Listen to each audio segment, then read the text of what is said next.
नमस्कार, फिलहाल कैथल की फ्रेंड्स कॉलोनी से लाइव जुड़ चुका हूं और स्थानीय नगर निकाय चुनावों को लेकर लगातार जो उम्मीदवार हैं उनके परिवार के तमाम लोग जो है वो प्रचार प्रसार करते हुए नजर आ रहे हैं। इस समय तस्वीर की अगर बात करूं तो सुरेश गर्ग नौच जो भाजपा प्रत्याशी सुरभि गर्ग के परिवार से हैं और लगातार लोगों से वोट की अपील करते हुए नजर आ रहे हैं और लगातार लोगों से भाजपा की जो नीतियां हैं उनको लेकर अवगत करा रहे हैं कि भाजपा ने किस तरह से काम किया।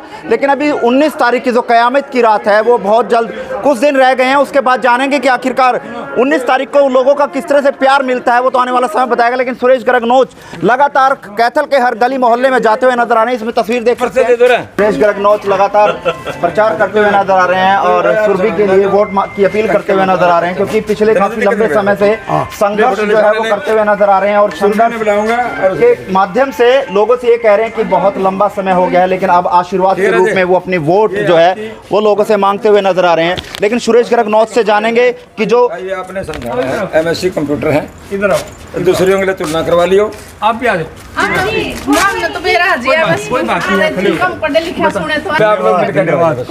सुरेश जी, किस तरह का जन समर्थन मिल रहा है और किस तरह का प्रचार प्रसार चल रहा है? मैं ये देख रहा था जब ये वार्ड नंबर 13 में एंट्री करते हुए मैंने जब एक असेसमेंट की समीक्षा कर रहा था ना सारे वार्डों की, मैंने ये देखा था भाई वार्ड नंबर 13 में मैं अब तक बहुत कम मैंने एंट्री करी है, ये बिल्कुल मैं स्वीकार करता हूँ। अब मैं वार्ड नंबर 13 में सबसे ज़्यादा जोर लगाना चाहता था भी वार्ड नंबर 13 में मैं सबसे कम मेरी एंट्री है अभी तक रही है पॉलिटिकल। तो जैसे ही मैं अंदर से बाहर किराने की दुकान से मैंने शुरुआत करी, हमारी टीम के नायब जी, केदार जी, कुलदीप बागड़ी जी और ये सारे मतलब अभी तक पहुंचे ही नहीं थे। रामपाल माजरा जो है ना, रामपाल माजरा कहता हूँ, ठीक है, ये अभी तक पहुंचे ही नहीं थे, दूसरे में लग रहे थे। मैंने इनसे तय किया था भाई वार्ड नंबर 13 करेंगे हम। तो मैं किराना की दुकान से शुरू हो गया और वहाँ से लगते लगते हर एक घर में मुझे एक तरफा समर्थन मिल रहा है सुरभि बेटी के लिए। लोग कह रहे हैं, कुछ तो कह रहे हैं भाई ये पढ़ी लिखी बच्ची है, दूसरों को तो बोलना भी नहीं आता, इसी को बोलना आता है, इसी को ये वार्ड का प्रोग्राम करने की, वार्ड के लिए मतलब है जैसे सुधार करने की इसी में क्षमता है, नगर परिषद को चलाने की इसी में क्षमता है, बाकियों का तो कोई हस्बैंड चलाएगा, किसी का कोई चलाएगा, ये इसमें इट सेल्फ मतलब है ना, ये मतलब फ्री हैंड ये किस आधार पर हम ये बातें कह रहे हैं सुरेश जी? क्या योग्यताएं सुरभि के अंदर और दूसरे उम्मीदवारों की अपेक्षा कितनी कैपेबिलिटी सुरभि के अंदर? देखिए, सुरभि गर्ग मेरे घर में मेरे पुत्र वधू है और दूसरी तरफ जहाँ इसने जन्म लिया मांगे राम गुप्ता जी की पोती है। और मैं आपको बता देता हूँ, एक इतना बड़ा संयोग है, इतनी भाग्यशाली है ये बेटी।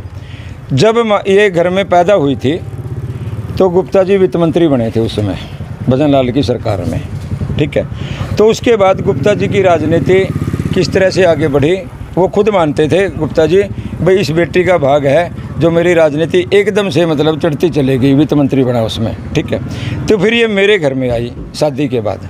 गुप्ता जी उस टाइम मैं बहुजन समाज पार्टी में था जब मतलब गुप्ता जी घर में आकर के रिश्ता करके गए थे ये, और सारे मेरे बहुजन के साथी उसमें थे। वहाँ पर अमृत पैलेस में वहाँ उसका प्रोग्राम हुआ था।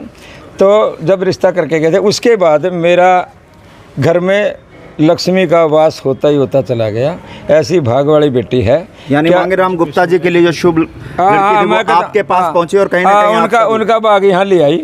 उनकी सारा एजुकेशन की बात देख लो। अरे देखो भाग्य की बात बताता हूँ, 4 तारीख को नॉमिनेशन इन्होंने भरा, उसी दिन आपको विधायक लीलाराम जी बताते हैं अमित शाह जी ने यहाँ के 1000 करोड़ रुपए की लागत से बनने वाले मेडिकल कॉलेज का शिलान्यास माननीय केंद्रीय गृह मंत्री अमित शाह जी ने उसी दिन क्या सेम किया जब ये नॉमिनेशन भर रही थी, जिस समय उसी समय हमारे मेडिकल कॉलेज का गृह मंत्री के हाथों से शिलान्यास हो रहा था।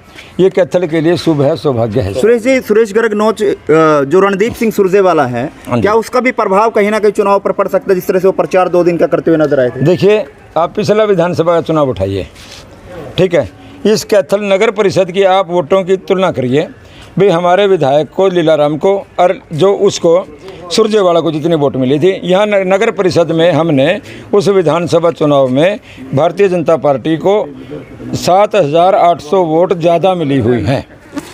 क्योंकि हमारी जब विधायक जब शहर में एंट्री की थी उस समय 7000 वोट से पीछे था और ये 1200 की जो लीड हुई है कैथल नगर परिषद से हुई है।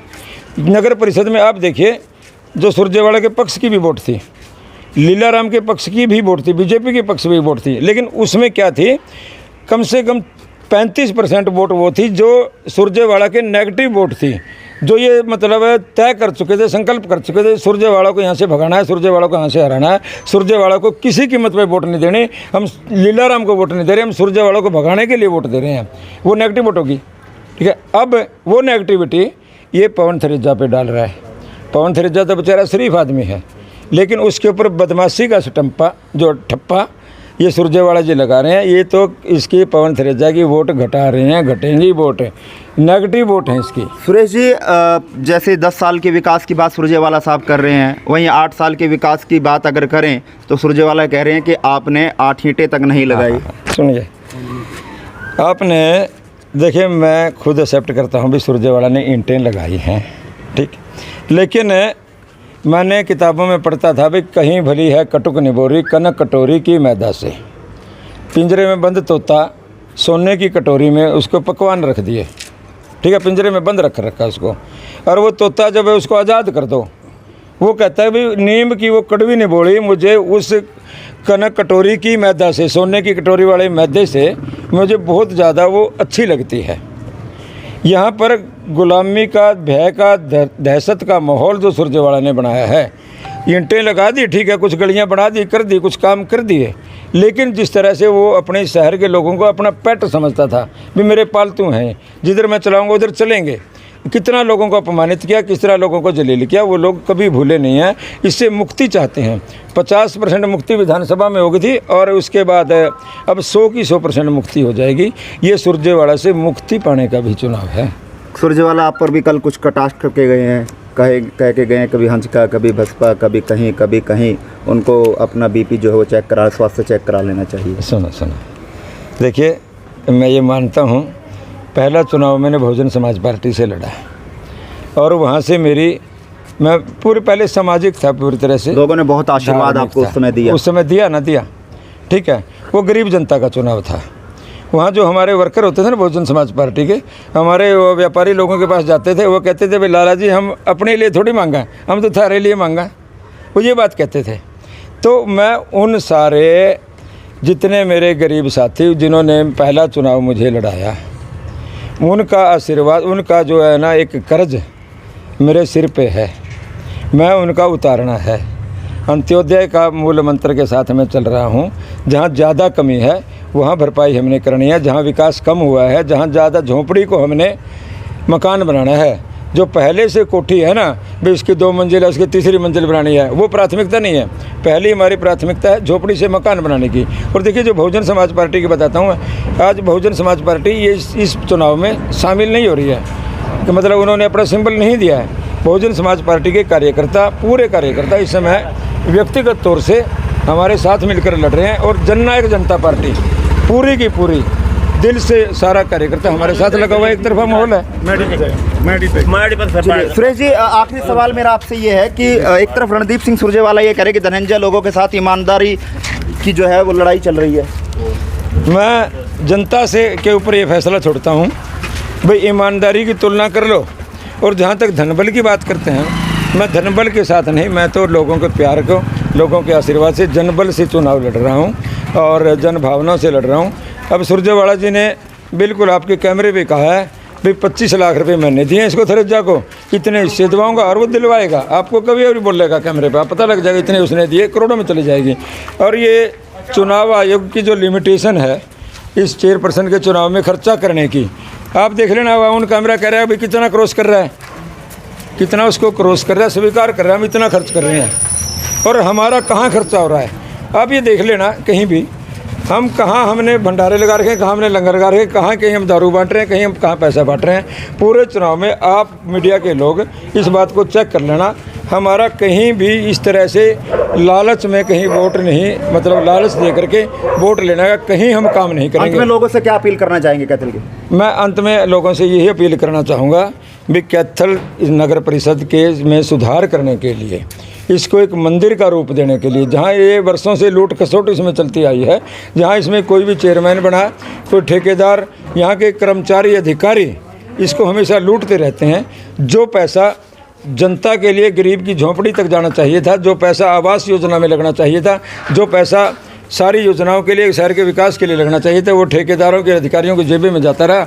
उसको हम मतलब बिल्कुल पूरा का पूरा इस कैथल शहर के विकास के लिए लगाएंगे और गरीब की भलाई के लिए लगाएंगे।